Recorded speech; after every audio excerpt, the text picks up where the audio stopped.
Oh my goodness, this is embarrassing. I just don't know what they were thinking. I mean, who's this guy think he is? I mean, let's see who submitted these.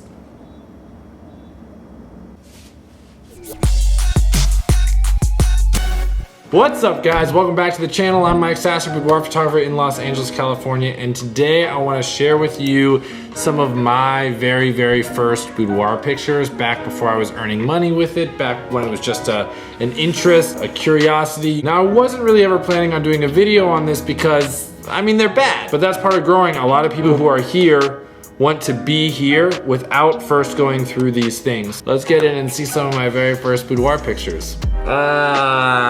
Okay, so let's go back to where I was when I first started. So I was earning some money with photography, but I was like, hey, I'm curious to know, you know, if this is something that I can shoot. This was just done in my apartment with like a 2 foot by 3 foot softbox. We just tried some things. She rocked it. She crushed it. She just didn't get great instruction. So the first thing that I don't like about this is, first of all, the light, I think is relatively boring mixed in with that.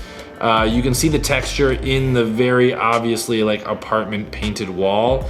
I would have pulled her way further away from that wall. The sweater is wrapped around her in a way it's not that I mean, it's like, what I like about boudoirs, there can be a little bit of mystery in it. It doesn't just have to be like, I'm a naked person. It can be artistic in a way that's like flirty and playful, or maybe it feels like that's just how the scarf was laying on her. Before I knew how to make it more mysterious, and before I knew how to play with that kind of classier side of things, this is kind of all I knew how to do. So now I'm scared to go to the next one. This is a relatively common pose that I use currently, but there are like so many differences. So first of all, good natural smile. Thumbs up for that. She's just like the weight, like that she's coming down on it. She just doesn't look that comfortable. Her flat hand here is just like really loud, crisscross feet.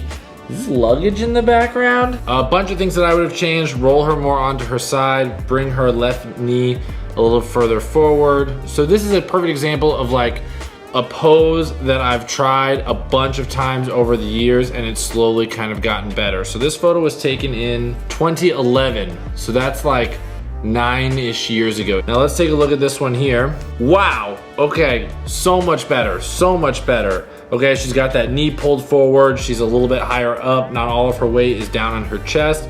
So I like this one way better, but it's still way cut off on the top of her head.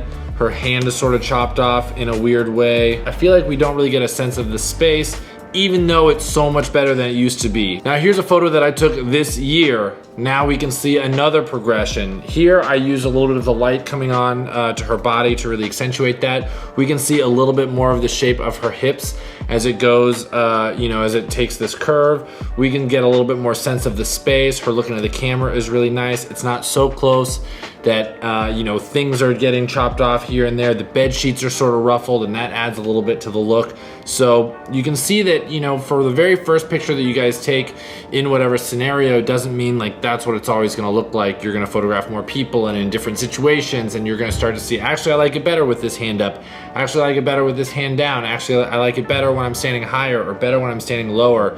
And then that'll kind of mold and change as you go. Okay. So this is one of the reasons, like, I'm better now at shooting with strobes, and I'm better now at shooting with artificial light. I think the light on me is pretty good right now. But back in the day, I mean, I was not as good at it, first of all. And secondly, I like the idea of like clothing coming off. That's a super playful idea. But in this one, I don't think it works super well. The jacket is just kind of on one of her shoulders, just kind of hanging there. It's not like a motion of I'm taking some clothes off. So this is another pretty good example. We've got her holding up her lingerie. Her robe is kind of fallen off, and now it's just kind of caught in her elbows. Playful, beautiful, interesting, engaging, not just a person sitting there with clothing kind of half on, half off. All right, should we keep going? Should we just stop? Should we like, I know what I need for this. This should help get me through it. Okay, let's see what else we got. Okay, so this one was a paid shoot. This was my second ever paid boudoir shoot. Again, nighttime, lights. She's not doing anything with her hands. That was a shirt that I bought specifically for like off the shoulder, you know, looks, and I just don't think it worked very well, like at all. It's wrinkly. The way it's hanging on her, I wouldn't say is particularly flattering. Her hands aren't doing anything. There's no, you don't get really a concept for the space that she's in. There's just a lot that's struggling with this. Same here, perfect example. Again, off the shoulder stuff. Here's an example of like current off the shoulder. This was a photo shoot from earlier this year. See how there's tension in the hand? She's pulling on the outfit. Her shoulders are a little shrugged up. The light hitting her is really beautiful. There's a sense of depth and space in the, in this room. There's just more details. And in these, they're not. I mean, she even has this lamp that's just coming right into her head here. It's just like, ooh, bop. Ooh. Here's another one that was also from that day. I chose this one because I wanted to show an example kind of before, after of what I shoot now. So this one I like, but there's a problem that, first of all, her face is just too much in shadow. We only see this eye, her nose. Then we don't really get as much of a sense of her body. There's this little back arch here, but we can't really see anything of her butt. This goes all into shadow. We don't get a sense of what's happening here. It's really almost like a silhouette. Now let's contrast that to a similar image here. So on the left, we've got my first one, shooting kind of more silhouette. The light's hitting her, but again, we don't really get a sense of her, full body shape. Now in this one, we've got the light coming from the side just the same, but I've taken a step to the right. And now I can see a lot more of her, even her necklines and her shoulders. You can see this little light on her cheek here. It's crazy to see the difference if I had just taken a little bit of a step to the right and given her hand something else to do.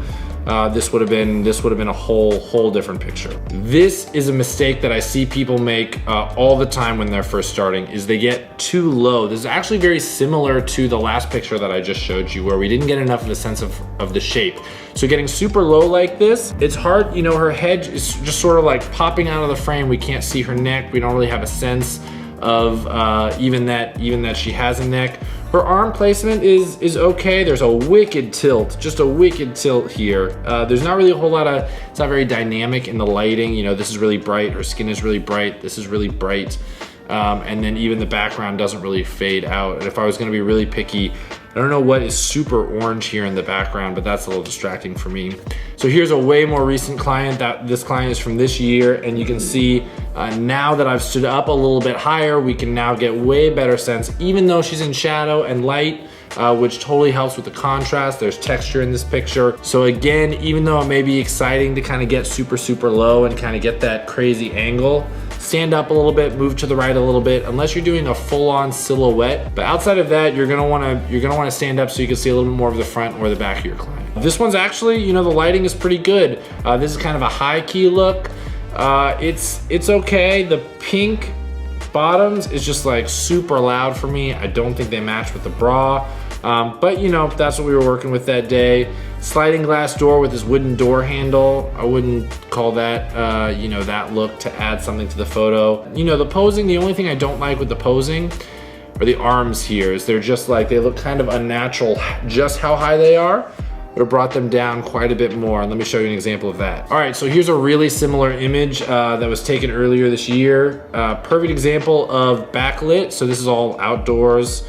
And then this is inside. If I would have gone outside and then shot inside, I would have had lighting more like this, where the light was lit up on her and then not on the background. So here we've got our much darker background in here, but we have all this beautiful light that's highlighting our model here. And then look at the elbows are a little bit lower. They just look so much more natural than just like stretch your arms up really high.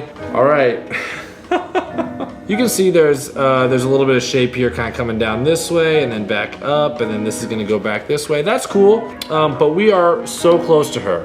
Why do we need to be this close to her? There's no reason to be this close to her. Now, if I'm gonna get this close, it's usually either a detail that they're touching on, something that's like a little bit more, not necessarily their face, but just kind of in the moment, sort of glimpse in the moment. So here's an example of something that's like really close, but it's again the details of her hand, of the lines of her body. You can see the other hand and what it's doing. You get more of a sense of her arm.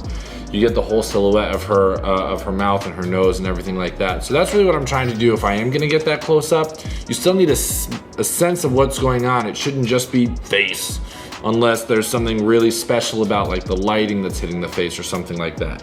Okay, so again, crazy tilt, but the big ones in this one are her hands aren't doing anything. They're just sort of like, they're just this.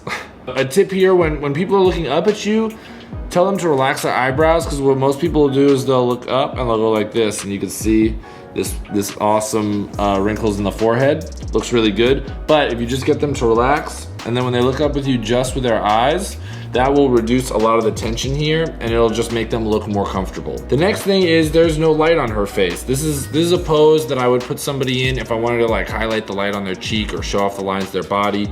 But in this one, I'm really focusing on their face, which isn't getting the light. This is what I do now. So, okay, what are we doing? Both hands have something to be doing. Both hands are actually engaged. The light is hitting her really beautifully. She stands out in the picture. Her hair is falling down off the side of the bed. This is just, and she's not falling off the side of anything. There's no crazy gravity that's going on in this picture. Wow, that was crazy to go back through all of those. It's been forever since I've gone that far back in my portfolio to see, you know, kind of where I started. And some of those pictures, like, people purchased. I've been hearing a lot about imposter syndrome, which is basically when you don't think that you're as good as other people do. You know, if somebody says, wow, I'll pay you $500 for these pictures, and you say, oh my gosh, I'm not worth that at all. If you actually saw my pictures or if you knew me really, you wouldn't think I was valued at that. So then you start to undercut yourself, and then you start to think, I shouldn't be charging yet for my photography. You start to think, I'm not worth what I'm charging, or I shouldn't raise my prices, or I'm taking advantage of these people. And I recommend at whatever level you are that you go back and you look at your early original work and you see how far you've come. You're gonna have to start somewhere. You're gonna start creating images that you really love, but you can't do that until you create images that you don't really love.